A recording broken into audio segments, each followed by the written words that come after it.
प्राध्यापक उदय टेके. आज आपण कोऑपरेटिव्ह फायनल अकाउंटचा प्रॉब्लेम नंबर 6 सोडवणार आहोत. तर हा प्रॉब्लेम नंबर 6 आहे. प्रथम आपण तो वाचून घेऊया.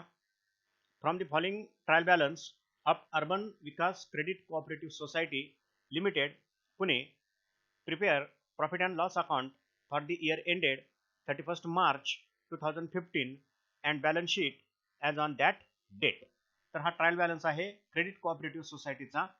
पुणे या ठिकाणी ही सोसायटी आहे आणि आपल्याला प्रॉफिट अँड लॉस अकाउंट आणि बॅलन्स शीट 31st March 2015 तयार करावयाची आहे. तर डेबिट बॅलन्सेस सेपरेट आहेत, क्रेडिट बॅलन्सेस सेपरेट आहेत.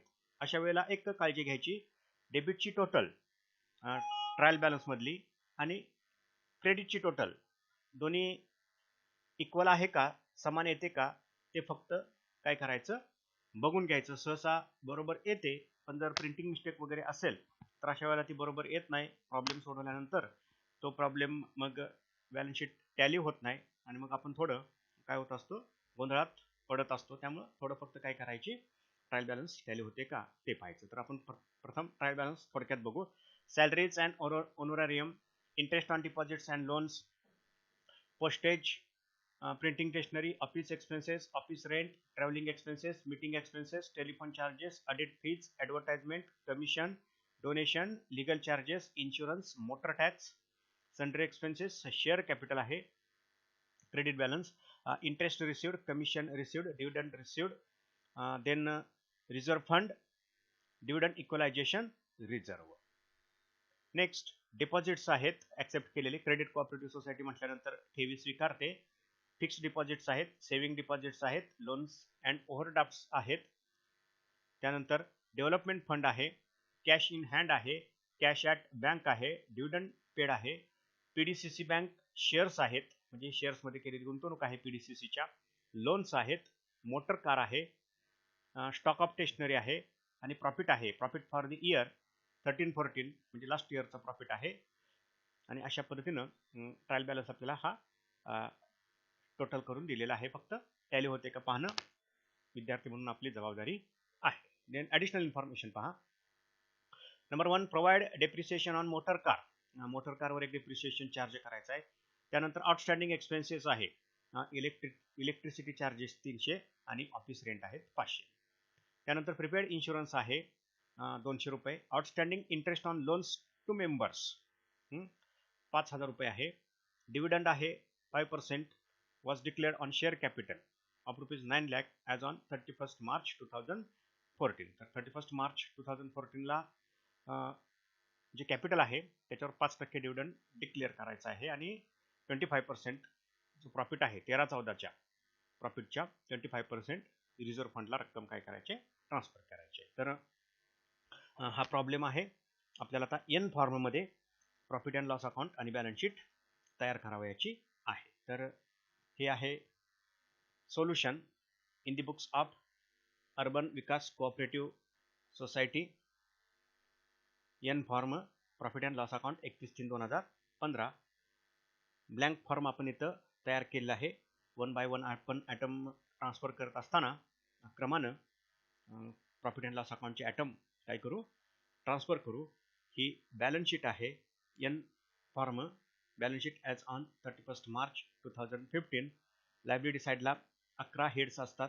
ती हेड्स आपण या ठिकाणी घेतलेली आहेत. आत्तापर्यंत आपण प्रत्येक प्रॉब्लेममध्ये त्या हेड्सचा उच्चार केलेला आहे. पुन्हा एकदा मी करेन. असेट साईडला सुद्धा 11 हेड्स आहेत. ती 11 हेड्स आपण या ठिकाणी मांडून घेतलेले आहेत. प्रॉब्लेम मोठा आहे त्यामुळं प्रत्येक हेडला आपल्याला जे ब्लँक लाईन्स आहेत त्या जास्त सोडाव्या लागतील. पहिलं हेड आहे लायबिलिटी साईडला शेअर कॅपिटल असतं. 2 नंबरला reserve fund and other funds असतं. 3 नंबरला स्टाफ प्रॉव्हिडंट फंड असतो. 4 नंबरला सेक्युअर्ड लोन्स. 5 नंबरला अनसेक्युअर्ड लोन्स. 6 नंबरला डिपॉझिट्स.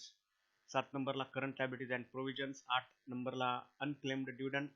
9 नंबरला interest due but not paid. 10 नंबरला अदर लायबिलिटीज. 11 नंबरला profit and loss appropriation account. त्यानंतर असेट साईडला 1 नंबरला कॅश बॅलन्स असतो.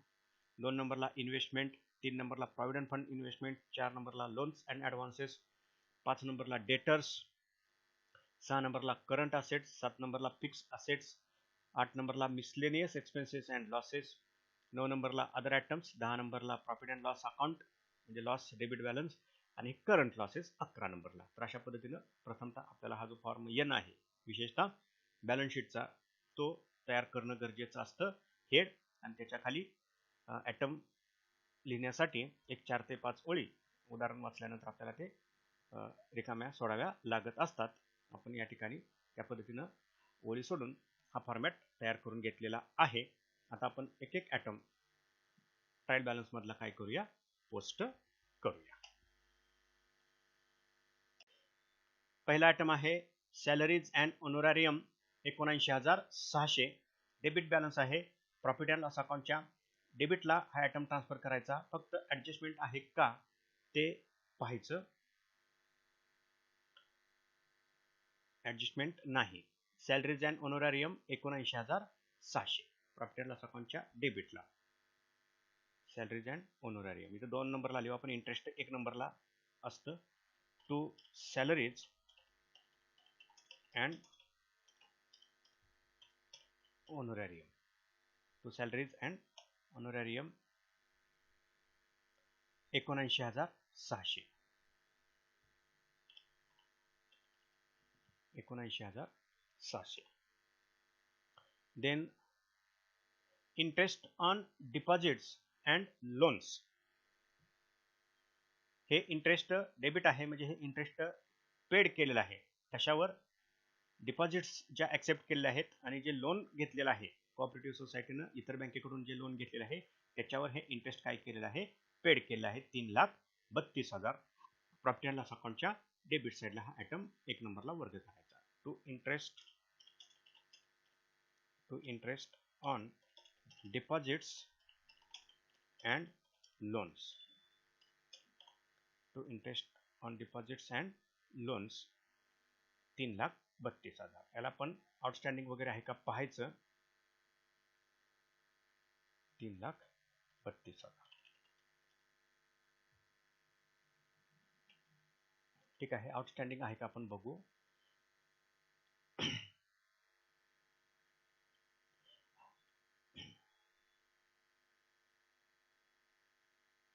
एक दोन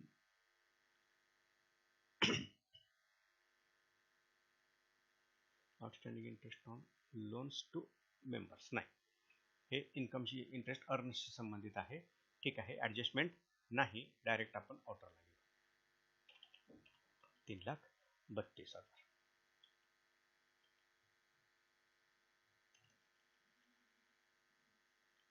ठीक आहे. नेक्स्ट आयटम बघू. पोस्टेज आहे 1,000 रुपये. डेबिट एक्सपेन्सेस आहे पोस्टेज. इथे घेऊ पोस्टेज आपण. To postage. टू पोस्टेज 1,000 रुपये पोस्टेज. ठीक. 1,000 रुपये पोस्टेज. त्यानंतर आहे printing and stationery 7,200. Printing and stationery 7,200. To printing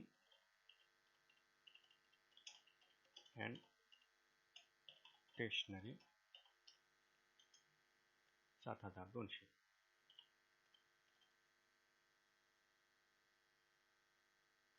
त्यानंतर आहे office expenses 7,500. Profit and loss अकाउंटच्या डेबिट साईडला. To office expenses.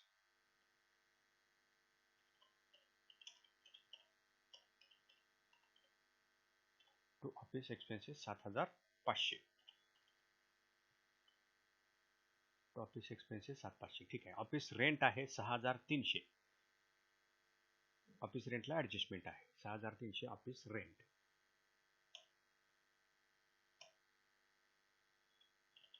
To office rent 6,300. हे ट्रायल बॅलन्समध्ये दिलेलं ऑफिस रेंट आहे म्हणजे प्रत्यक्ष हे ऑफिस रेंटचं पेमेंट झालेलं आहे 6,300. आता आपण ॲडजस्टमेंटमध्ये काय सांगितलेलं आहे बघू. पहा ऑफिस रेंट आहे 6300. ॲडजस्टमेंटमध्ये काय म्हटलेलं आहे, आउटस्टँडिंग एक्सपेन्सेस 2 नंबरमध्ये पहा. इलेक्ट्रिसिटी चार्जेस आहेत 300 रुपयाचे आउटस्टँडिंग आणि ऑफिस रेंट आहे 500 रुपयाचं. म्हणजे याचा अर्थ काय, हे ऑफिस रेंट या वर्षाशी संबंधित आहे. It is expenses of current year but not paid. तो पेड केलेला नाही, तर करंट इयरचा आहे एक्सपेन्सेस म्हणून तो काय करायचा असतो, काउंट करायचा असतो. आपण तो काउंट करू, म्हणजे ॲक्च्युअल जे पेमेंट झालेलं आहे ऑफिस रेंटचं त्यामध्ये हे काय करायचं, ॲड करायचं. Outstanding office rent add. Outstanding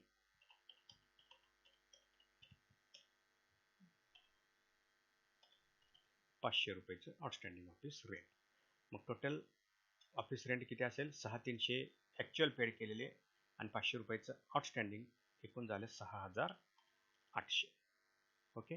आणि हे जे आउटस्टँडिंग ऑफिस रेंट आहे हे आता काय झाली, लायबिलिटी झाली. प्रॉफिट अँड लॉस अकाउंटच्या लायबिलिटी साईडला करंट लायबिलिटीज अँड प्रोव्हिजनमध्ये हे काय करायचं, ट्रान्सफर करायचं. Outstanding office rent. Outstanding office rent 500 रुपये. Outstanding office rent. ओके. त्यानंतरचा आयटम आहे ट्रॅव्हलिंग एक्सपेन्सेस 7600. ट्रॅव्हलिंग एक्सपेन्सेस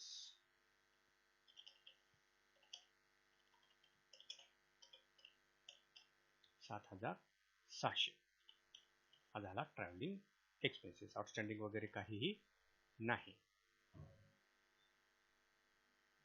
ठीक आहे. त्यानंतर काय आहे, मीटिंग एक्सपेन्सेस 1700. जी मीटिंग वगैरे संचालक मंडळांची आयोजित केली जाते, सभासदांची आयोजित केली जाते, त्याच्यावरचा हा काय आहे, खर्च आहे. तो प्रॉफिट अँड लॉस अकाउंटला डेबिट टाकून द्यायचा. To meeting expenses.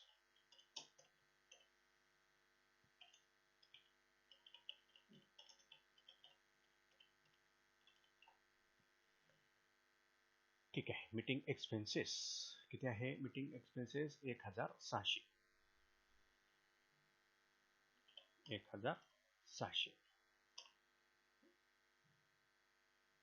त्यानंतर आहे telephone charges 4000. Telephone charges 4000 outstanding आहेत का, नाहीत. ठीक आहे. टेलिफोन चार्जेस 4000 आपण ट्रान्सफर करू. हे 4000 रुपये आहेत telephone charges. Profit and loss अकाउंटच्या डेबिट साईडला वर्ग करून टाकायचे. Telephone charges. ठीक आहे. नेक्स्ट कोणता आयटम आहे, ऑडिट फी आहे 1000 रुपयाची. ऑडिट फी आउटस्टँडिंग वगैरे काहीही नाही. Audit fee profit and loss अकाउंटच्या डेबिट साईडला ट्रान्सफर करून टाकू. 1000 रुपयाची ऑडिट फी.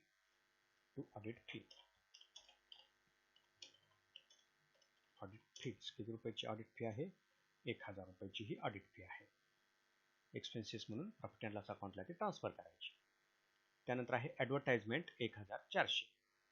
ॲडव्हर्टाइजमेंटचा हा खर्च आहे. To advertisement 1600. Advertisement advertisement 1600. नाही सॉरी, ॲडव्हर्टाइजमेंट आहेत 1400. पोस्टिंग करताना थोडी काळजी घ्यायची, एका दुसरा आकडा जर चुकला तर अंतिमता बॅलन्स शीट टॅली होत नाही. त्यानंतर कमिशन आहे 120 रुपयाचं पेड केलेलं कमिशन आहे प्रॉफिट अँड लॉस अकाउंटच्या डेबिटला. टू कमिशन 120 रुपयाचं हे कमिशन आहे. Commission to commission. त्यानंतर डोनेशन आहे, डोनेशन पेड केलेलं आहे 200 रुपयाचं. एक्सपेन्सेस म्हणून प्रॉफिट अँड लॉस अकाउंटला ते ट्रान्सफर करता येते. To donation.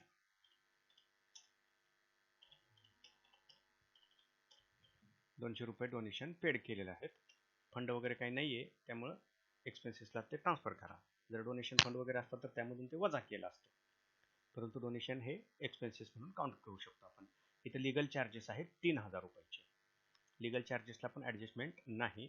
To legal charges 3000 रुपयाचे.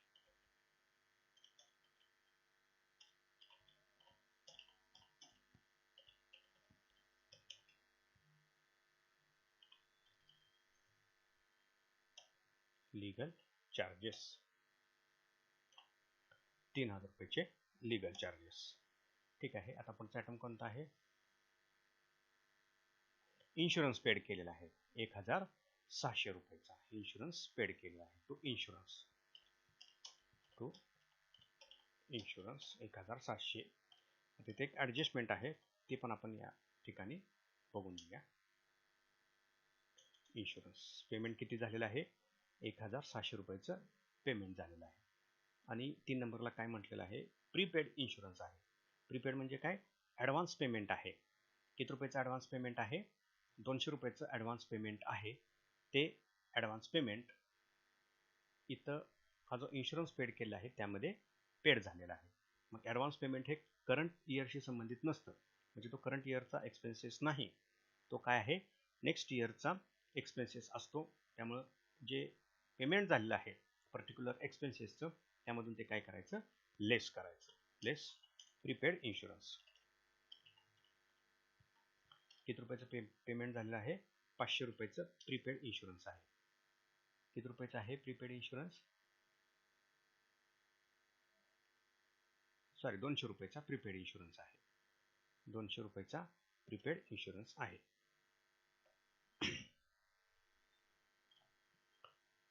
200 रुपयाचा प्रीपेड इन्शुरन्स.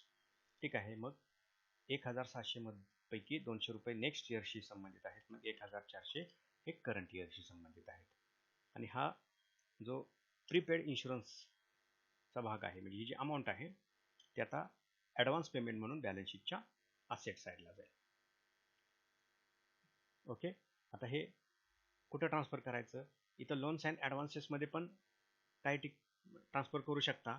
ॲडव्हान्सेस म्हणून हे येऊ शकतं, ॲडव्हान्स पेमेंट म्हणून, किंवा इथं अदर ॲटममध्ये सुद्धा ते काय केलं जाऊ शकतं? ट्रान्सफर केलं जाऊ शकतं. परंतु एक ॲडव्हान्स पेमेंट म्हणून आपण ते लोन्स अँड ॲडव्हान्सेसमध्ये काय करू? ट्रान्सफर करू. जनरली क्रेडिट कोऑपरेटिव्ह सोसायटीमध्ये लोन्स अँड ॲडव्हान्सेसचा अर्थ जे कर्ज दिलेले आहेत या अर्थानं हा लोन्स अँड ॲडव्हान्सेस शब्द काय करायचा? विचारात घ्यायचा. त्यामुळे ॲडव्हान्सेस म्हणून इथं पण ते पेमेंट घेतलं जाऊ शकतं, ॲज वेल ॲज अदर ॲटममध्ये सुद्धा प्रीपेड ॲटम काय केले जाऊ शकतात? तिथं घेतले जाऊ शकतात. त्यामुळं आपण ॲडव्हान्सेसमध्ये काय करूया? हा ॲटम ट्रान्सफर करूया. Prepaid insurance. प्रीपेड इन्शुरन्स आहे 200 रुपयाचा. ओके. नेक्स्ट कोणता आयटम आहे आपण बघू. प्रीपेड इन्शुरन्स झालं. त्यानंतर मोटर टॅक्स आहे 2200 रुपयाचा मोटर टॅक्स आहे. टॅक्स दिलेला आहे प्रॉफिट अँड लॉस अकाउंटच्या डेबिट साईडला, तो ट्रान्सफर करू शकतो आपण. Motor tax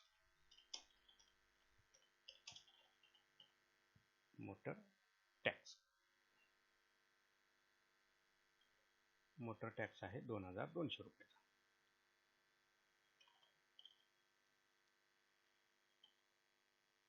motor tax advance payment वगैरे म्हणजे ॲडजस्टमेंट वगैरे मोटर टॅक्सला नाही.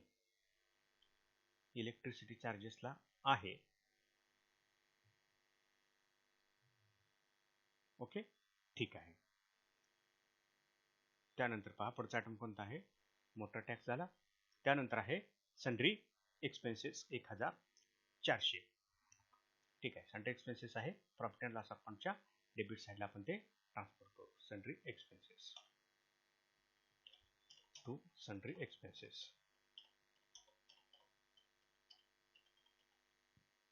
सन्ड्री एक्सपेन्सेसचं पेमेंट किती झालेलं आहे? 1400. Sundry expenses 1400. त्यानंतर आहे शेअर कॅपिटल. क्रेडिट बॅलन्स आहे 10 लाख रुपये. बॅलन्स शीटच्या लायबिलिटी साईडला हे शेअर कॅपिटलमध्ये ट्रान्सफर करायचं. फक्त ॲथॉराइज्ड शेअर कॅपिटल आहे का ते पाहायचं ॲडजस्टमेंटमध्ये, additional इन्फॉर्मेशनमध्ये.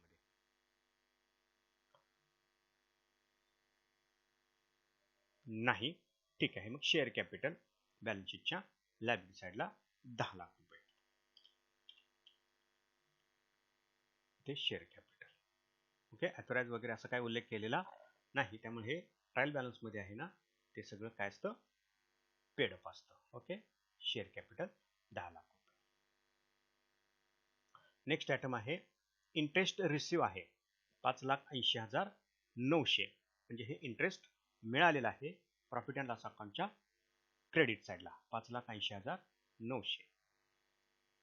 5,80,900. Okay, interest receive. Interest receive.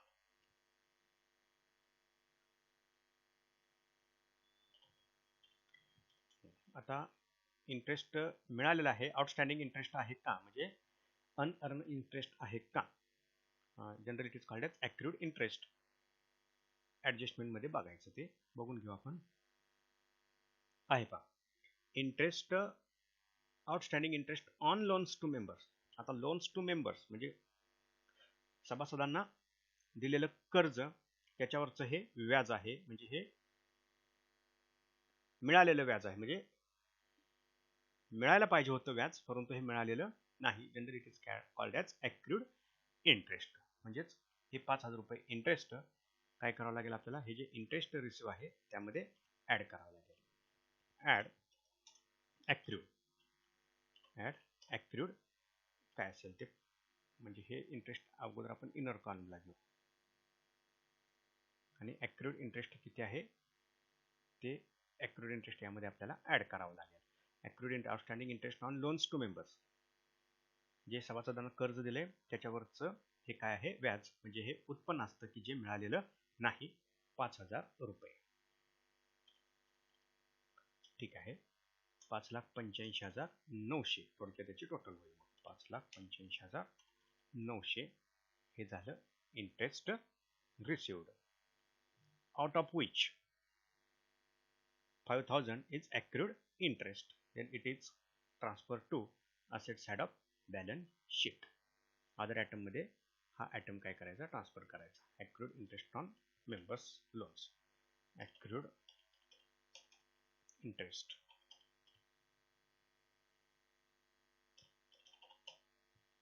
₹5,000 हे accrued interest आहे. ओके, त्यानंतरचा आयटम कोणता आहे, कमिशन रिसिव्ह. कमिशन मिळालेलं आहे 900 रुपयाचं. अदर इन्कम आहे, प्रॉफिट अँड लॉस अकाउंटला ट्रान्सफर करून टाकायचं. 900 रुपयाचं कमिशन मिळालेलं आहे by commission receive. By commission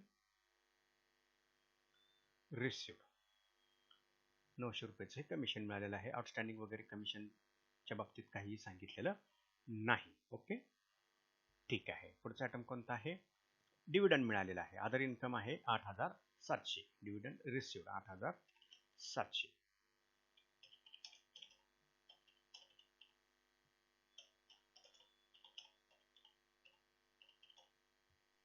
मिळालेला हा काय आहे, डिव्हिडंड आहे.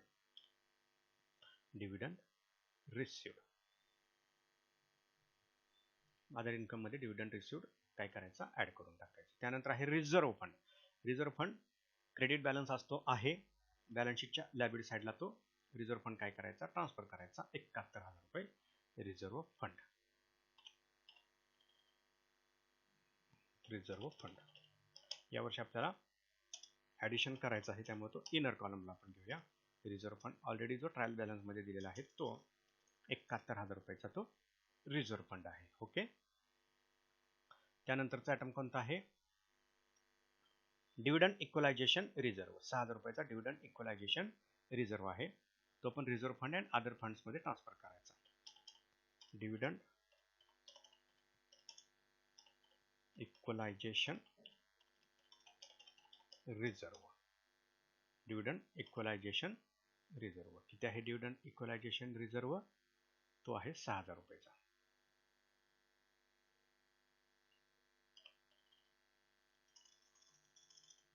ओके, सॉरी बाहेरच घेऊ आपण, आउटर कॉलमला, ॲडजस्टमेंट वगैरे नाही. Dividend equalisation reserve. नेक्स्ट ठीक आहे. डिव्हिडंड इक्वलायझेशन रिझर्व्ह झालं. त्यानंतर हे डिपॉझिट्स आहेत 3 प्रकारचे. त्यापैकी फिक्स्ड डिपॉझिट आहे, सेव्हिंग डिपॉझिट्स आहे, 2 डिपॉझिट्स आहेत. एक आहे लोन्स अँड ओव्हरड्राफ्ट्स. घेतलेलं आहे हे लोन्स, क्रेडिट बॅलन्स आहे. याचा अर्थ हे काय आहे, या क्रेडिट कोऑपरेटिव्ह सोसायटीनं लोन आणि ओव्हरड्राफ्ट काय केलेले आहेत, घेतलेले आहेत, ऍक्सेप्ट केलेले आहेत आणि त्याच्याद्वारे कर्ज दिलेली आहेत, असा त्याचा काय होतो, अर्थ निघतो. तर डिपॉझिट फिक्स किती आहे, 9,16,000. डिपॉझिटमध्ये आपण ते ट्रान्सफर करू. हे घ्या, फिक्स डिपॉझिट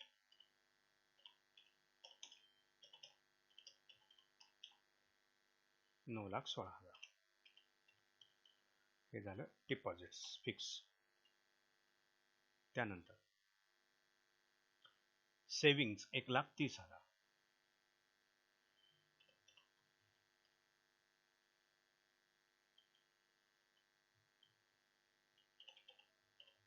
सेव्हिंग्ज डिपॉझिट्स 1,30,000 हे सेव्हिंग डिपॉझिट्स आहेत. ओके, ठीक आहे. त्यानंतर लोन्स अँड ओव्हरड्राफ्ट्स 16 लाख रुपयाचे लोन्स अँड ओव्हरड्राफ्ट्स काय केलेले आहेत, क्रेडिट बॅलन्स आहे, ऍक्सेप्ट केलेलं आहे, ट्रान्सफर करून टाकायचे अनसिक्युअर्ड लोन मध्ये. 16 lakh loans and overdrafts, loans and overdrafts, loans and overdrafts 16 lakh रुपयाचे लोन्स अँड ओव्हरड्राफ्ट आहेत. त्यानंतर आहे डेव्हलपमेंट फंड 29,000 रुपये. डेव्हलपमेंट फंड 29,000 रुपये. फंड मध्ये ते ट्रान्सफर करून टाकायचं. डेव्हलपमेंट फंड 29,000 रुपयाचे डेव्हलपमेंट फंड.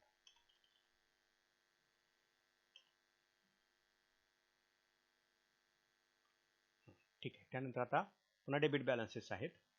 पहिला आहे कॅश इन हँड 16,000 रुपये. कॅश इन हँड बॅलन्स शीटच्या असेट साईडला 16,000 रुपये. 16,000 रुपये.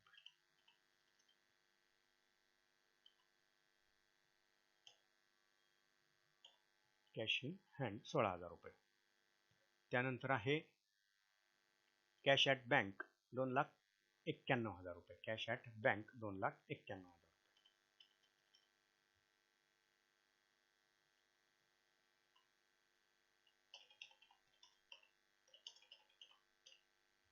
कॅश ॲट बँक 2,91,000 रुपये.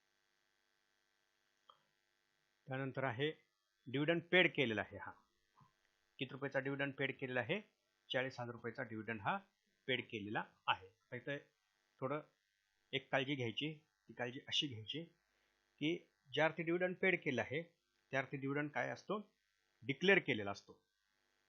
या उदाहरणामध्ये तो डिक्लेअर केलेला आहे का ते थोडं पाहायचं. पहा इथं 4 नंबरला आहे, पहा सॉरी 5 नंबरला डिव्हिडंड आहे, पहा 5% डिक्लेअर केलेला. शेअर कॅपिटल किती आहे, 9 लाख. म्हणजे पाठीमागल्या वर्षी जे 9 लाख शेअर कॅपिटल होतं त्याच्यावर डिव्हिडंड किती डिक्लेअर केलेला होता, 5%. त्यामधूनच हा डिव्हिडंड काय केलेला असतो, पेड केलेला असतो. त्यामुळे पहिल्यांदा आपण ही ॲडजस्टमेंट करू. पहा शेअर कॅपिटल किती होतं, 9 लाख आणि त्याच्यावर डिव्हिडंड किती डिक्लेअर केला, 5 लाख. आणि कोणत्या तारखेला, 31/3/2014. म्हणजे पाठीमागल्या वर्षीचा जो प्रॉफिट आहे त्या प्रॉफिटमधून हा डिव्हिडंड काय केलेला असतो, डिक्लेअर केलेला असतो. त्यामुळे आपण पहिल्यांदा काय करूया, हा जो प्रॉफिट आहे लास्ट इयरचा, या प्रॉफिटमधून हा डिव्हिडंड काय केलेला असेल, डिक्लेअर केलेला असेल. Okay, dividend at 5% was declared on share capital of ₹9 lakh as on 31 March 2014. ठीक आहे. मग 9 लाखावर 5% डिव्हिडंड किती होतो ते पाहू. हे 9 लाख रुपयाचं कॅपिटल. ठीक आहे. ओके, त्याच्यावर 5%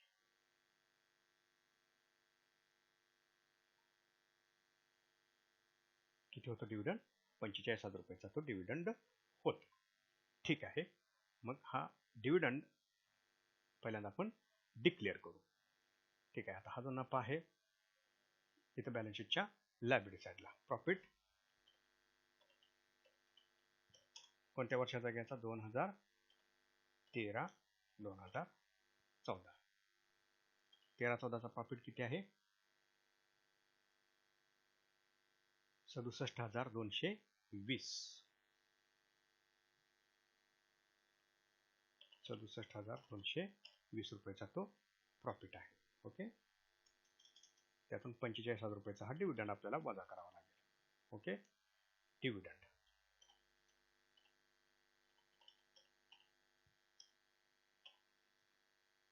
ठीक आहे.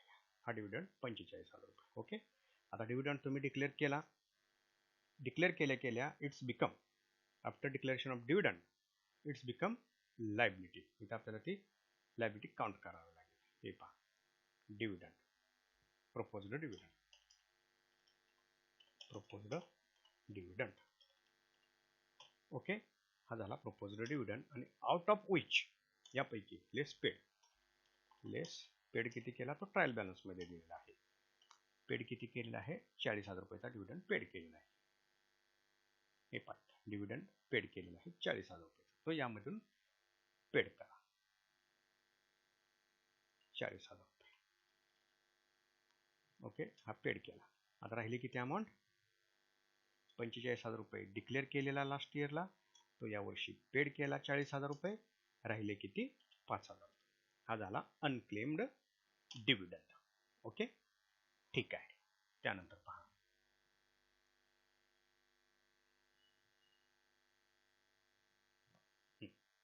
त्यानंतर काय आहे? PDCC bank shares. Debit balance आहे, म्हणजे पीडीसीसी बँकेचे हे काय आहेत? शेअर्स या कोऑपरेटिव्ह सोसायटीने घेतलेले आहेत. ही झाली गुंतवणूक. पीडीसीसी बँकेचे शेअर्स आहेत 2 लाख रुपयाचे. PDCC bank shares of PDCC bank 2 lakh रुपयाचे हे शेअर्स आहेत पीडीसीसी बँकेचे. त्यानंतर काय? लोन्स. हे लोन्स दिलेले आहेत 32,60,000 रुपयाचे. हे काय आहेत? लोन्स आहेत. Loans and advances 32,60,000. 32,60,000 रुपयाचे हे लोन्स काय केलेले आहेत? डिस्ट्रीब्यूट केलेले आहेत. बॅलन्स शीटच्या असेट साईडला लोन्स अँड ॲडव्हान्सेस मध्ये ते काय करायचे? ट्रान्सफर करायचे. 32,60,000 रुपये लोन्स. 32,60,000 रुपयाचे हे लोन्स आहेत. लोन्स ठीक आहे. त्यानंतर आहे मोटर कार. मोटर कार आहे फिक्स असेट आहे. बॅलन्स शीटच्या असेट साईडला ती काय करायची? ट्रान्सफर करायची. डेप्रिसिएशन आहे का बघायचं, तर आहे 16,000 रुपयाचं. करू आपण त्याआधी मोटर कार बॅलन्स शीटच्या असेट साईडला ट्रान्सफर करूया. मोटर कार 1,15,000 रुपयाचं व्हॅल्युएशन आहे. 1,15,000 रुपयाची ही मोटर कार आहे. लेस त्यामधून डेप्रिसिएशन.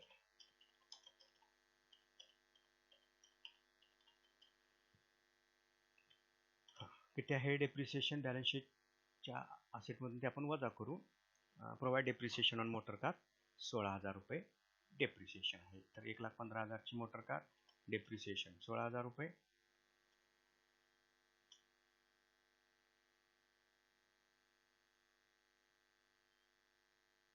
₹1,15,000 वजा डेप्रिसिएशन 16,000 रुपये.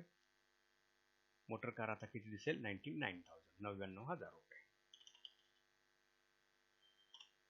ओके, ठीक आहे. नेक्स्ट आयटम कोणता आहे? स्टॉक ऑफ स्टेशनरी आहे. 30,000 रुपयाचा काय आहे? हा स्टेशनरीचा स्टॉक आहे. डेबिट बॅलन्स आहे. बॅलन्स शीटच्या असेट साईडला अदर आयटम मध्ये तो आयटम ट्रान्सफर करायचा. 30,000 रुपये stock of stationery. Stock of stationery 30,000 रुपये. ओके, त्यानंतर हा लास्ट इयरचा प्रॉफिट आपण काय केलेला आहे? बॅलन्स शीटच्या लायबिलिटी साईडला ट्रान्सफर केलेला आहे. ओके, ठीक आहे. आता यानंतर आपण काय करूया? ॲडजस्टमेंट बघूया. पहिली ॲडजस्टमेंट आहे provide depreciation on motor car. He adjustment आपण केलेली आहे. दुसरे ॲडजस्टमेंट आहे आउटस्टँडिंग एक्सपेन्सेस. इलेक्ट्रिसिटी चार्जेस 300 रुपये, ऑफिस रेंट 500 रुपये. त्यापैकी ऑफिस रेंट ट्रायल बॅलन्समध्येच ॲटम दिलेला होता, त्यावेळेला आपण ही ॲडजस्टमेंट ॲडजस्ट केलेली आहे. आता इथं इलेक्ट्रिसिटी चार्जेस आहेत, म्हणजे ट्रायल बॅलन्समध्ये इलेक्ट्रिसिटी चार्जेस नाहीत, म्हणजे त्याचं पेमेंट झालेलंच नाही. ते सगळं काय आहे, आउटस्टँडिंग आहे. म्हणून प्रॉफिट अँड लॉस अकाउंटला आपण हे इलेक्ट्रिसिटी चार्जेस काय करू, ट्रान्सफर करू. 300 रुपयाचे electricity charges to electricity charges. 300 रुपयाचे हे इलेक्ट्रिसिटी चार्जेस आहेत आणि त्याचं पेमेंट झालेलं नाही. मग हे सगळं काय आहे, आउटस्टँडिंग आहे 300 रुपये. हे पहा, इलेक्ट्रिसिटी चार्जेस 300 रुपये. ओके, इलेक्ट्रिसिटी चार्जेस कुठे ट्रान्सफर करायचे, अदर लायबिलिटीजमध्ये ट्रान्सफर करायचे 300 रुपये. Outstanding electricity charges, outstanding electricity charges 300 रुपये. त्यानंतर प्रीपेड इन्शुरन्स आपण प्रीपेमेंट दाखवलेला आहे. Outstanding interest on loans to members आपण दाखवलेला आहे. डिव्हिडंड आहे 5%चा, तो पण आपण कॅल्क्युलेट करून अनक्लेम्ड डिव्हिडंड कम्प्यूट केलेला आहे, कॅल्क्युलेट केलेला आहे. आणि आता शेवटचा भाग तो आहे reserve fund, transfer to 25% of profit. हा 13-14चा जो प्रॉफिट आहे त्याच्या 25% रिझर्व्ह फंडला रक्कम ट्रान्सफर करायची आहे. आपण करू. आपल्याला माहितीच आहे की रिझर्व्ह फंड जो असतो तो लास्ट इयरच्या प्रॉफिटमधून करंट इयरला काय करायचा, ट्रान्सफर करायचा, आणि करंट इयरच्या प्रॉफिटमधून नेक्स्ट इयरला ट्रान्सफर करावयाचा असतो. त्यामुळं हे आपण करून घेऊ 25% लास्ट इयरच्या प्रॉफिटच्या. आता पहा बरं, लास्ट इयरचा प्रॉफिट किती आहे, 67,220. त्यामधून लेस काय, रिझर्व्ह फंड. रिझर्व्ह फंड किती, प्रॉफिटच्या 25%. प्रॉफिट किती आहे, 67,220 च्या 25%. बघा बरं आता किती येतोय तो. मग हे पहा, 67,220 डिवायडेड बाय 100 टू 25%, 16,805. 16,805. पुन्हा एकदा कॅल्क्युलेशन करू. 67,220 डिवायडेड बाय 100 इंटू 25% आहे 25, 16,805. ठीक आहे. तर लास्ट इयरच्या प्रॉफिटच्या 25% आपण रिझर्व्ह फंडला रक्कम ट्रान्सफर केली. ती रिझर्व्ह फंडमध्ये आपण आता काय करू, ॲड करू. जो ओपनिंग बॅलन्स आहे रिझर्व्ह फंडचा त्यामध्ये हे काय करायचं, add 16,805 add during the year. During the year 16,805. ठीक आहे. आता टोटल करू. आता आपण याची, हे 71,000 आहे ओपनिंगला, त्यामध्ये करंट इयरमध्ये ॲड झाले 16,805. टोटल किती आले, 87,805.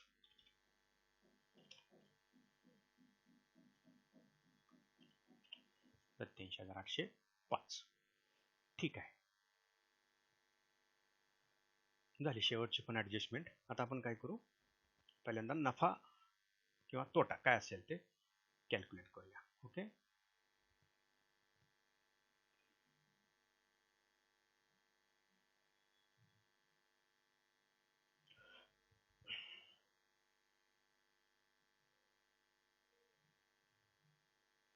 क्रेडिट साईडच्या अगोदर आपण टोटल करू.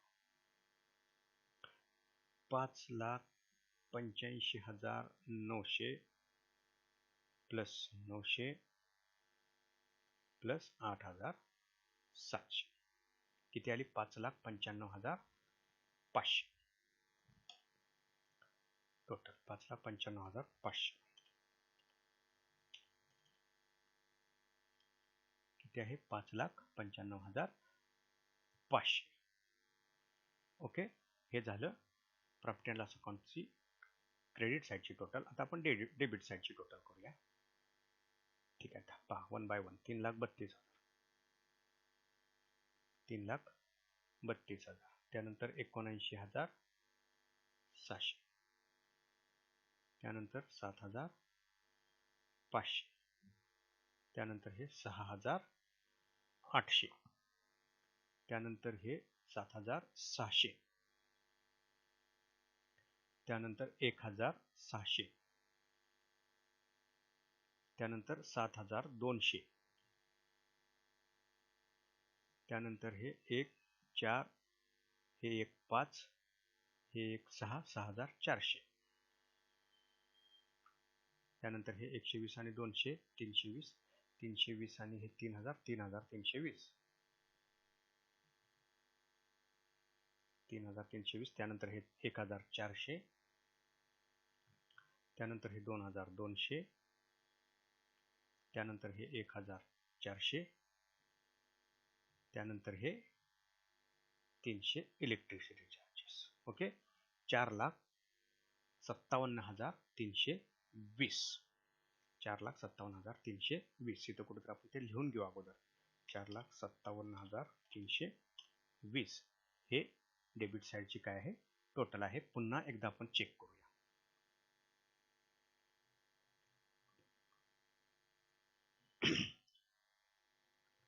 $3,32,000 plus 79,600 plus 7,500 plus 6,800 plus 7,600 plus 1,600 plus 7,200 plus 1411 6,400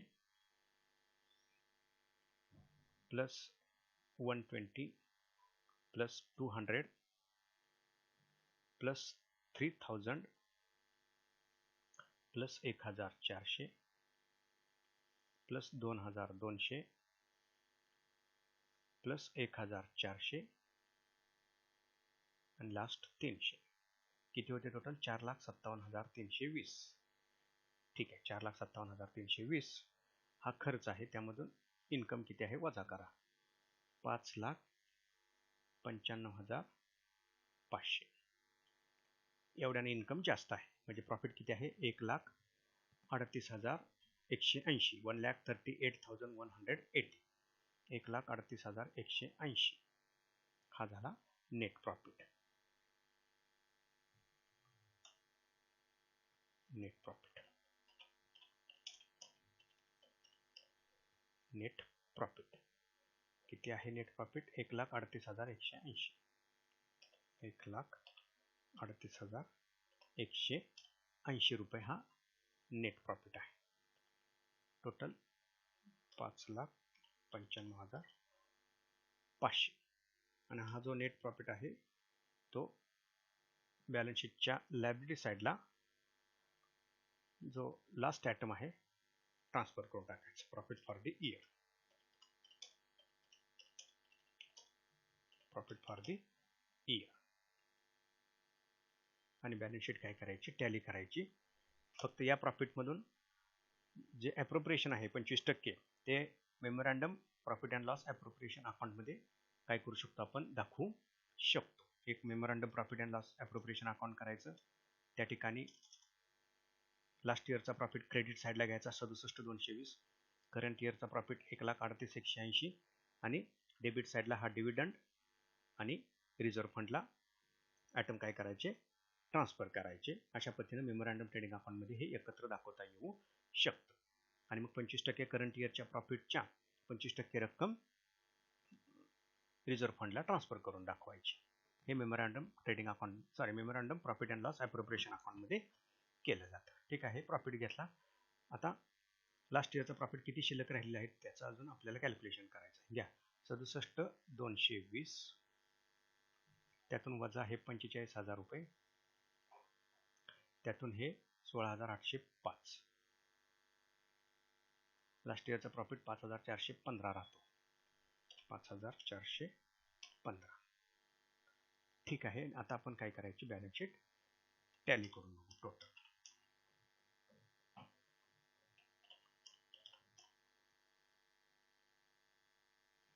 घ्यायचा पहिल्यांदा liability side, sorry asset side 16,000 रुपये, हे 2,91,000 रुपये, हे 2 लाख रुपये, हे 32,60,000 रुपये,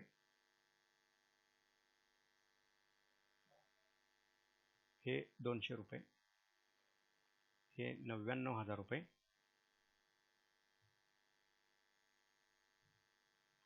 त्यानंतर 35,000 रुपये, ही 5 आणि 30 35,000, टोटल 39,01,200 रुपये, 39,01,200 रुपये.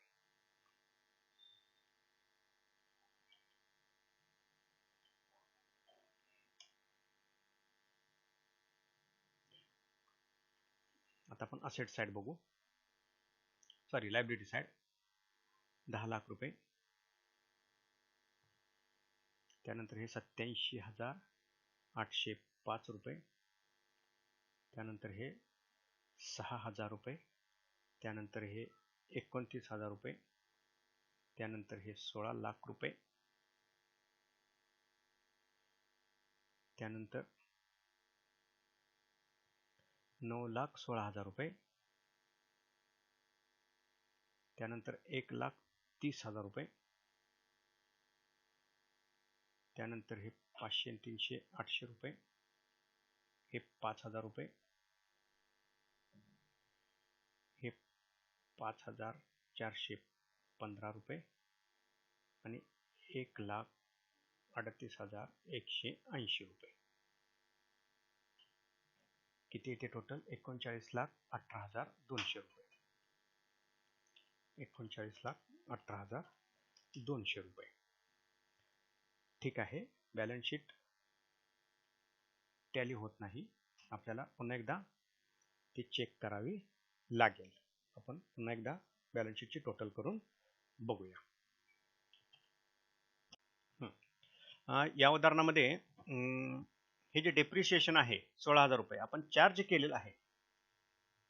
हे पहा, इथं डेप्रिशिएशन आपण चार्ज केलं, पण हे डेप्रिशिएशन प्रॉफिट अँड लॉस अकाउंटला ट्रान्सफर केलेलं नाही. हे डेप्रिशिएशन प्रॉफिट अँड लॉस अकाउंटला आपण ट्रान्सफर केलेलं नाही, ते ट्रान्सफर करून घेऊया. मग प्रॉफिट कमी होईल, बॅलन्स शीट टॅली होऊन जाईल.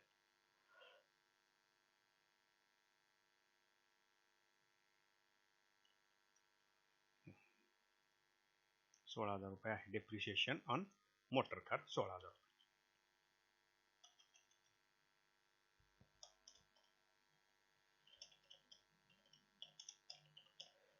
डेप्रिशिएशन ऑन मोटर कार 16,000 रुपये.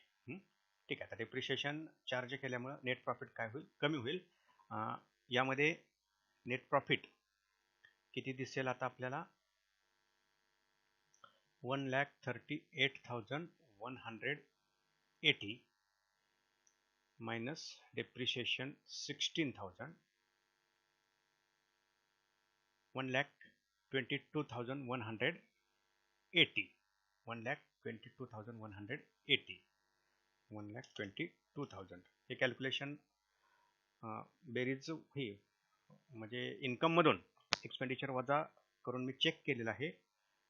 हे कॅल्क्युलेशन येतं 1,21,180, म्हणजे नेट प्रॉफिट किती येतं? 1,21,180. आपण चेक करू. बघा, इन्कम किती आहे? 5,95,500. त्यामधून एक्सपेन्सेस आपण काय करू? प्रथम काउंट करून वजा करू, एकदा व्हेरीफाय करू, म्हणजे आपल्याला कॉन्फिडन्स येईल. हे 16,000 रुपये खालून सुरुवात करतोय आपण, 16,000 रुपये आणि 1 बाय 1 हे एक्सपेन्सेस. बघा, आता पहिला आयटम कोणता आहे? खालून बघा, 300 रुपये, हे 1,400 रुपये, हे 2,200 रुपये, हे 1,400 रुपये, हे 3,000 रुपये, हे 200 आणि 120 320 रुपये, हे 1,400, हे 1,000 2,400, 2,400 6,400, 6,400 1 7,400, 7,400 7 आणि 7 14,600, त्यानंतर हे 1600, त्यानंतर हे 7600, त्यानंतर हे 6800, त्यानंतर 7500, त्यानंतर 79600, त्यानंतर हे 3,32,000. 3,32,000 हा झाला एक्सपेन्सेस. 4,74,320 वजा इन्कम मधून हे वजा करू आपण. इन्कम आहे 5,95,500. 5,95,500. नेट प्रॉफिट किती येतंय? 1,21,180. 1,21,180. 1,21,180. 1,21,180. आणि बॅलन्स शीटची टोटल किती असेल? 39,01,200. चेक करू आपण. पहा, हे किती आहे? 1,21,000. 1,21,180 प्लस 5,415 प्लस हे 5,000 प्लस हे 5 आणि 3 800 प्लस हे 9,16,000 प्लस हे 1,30,000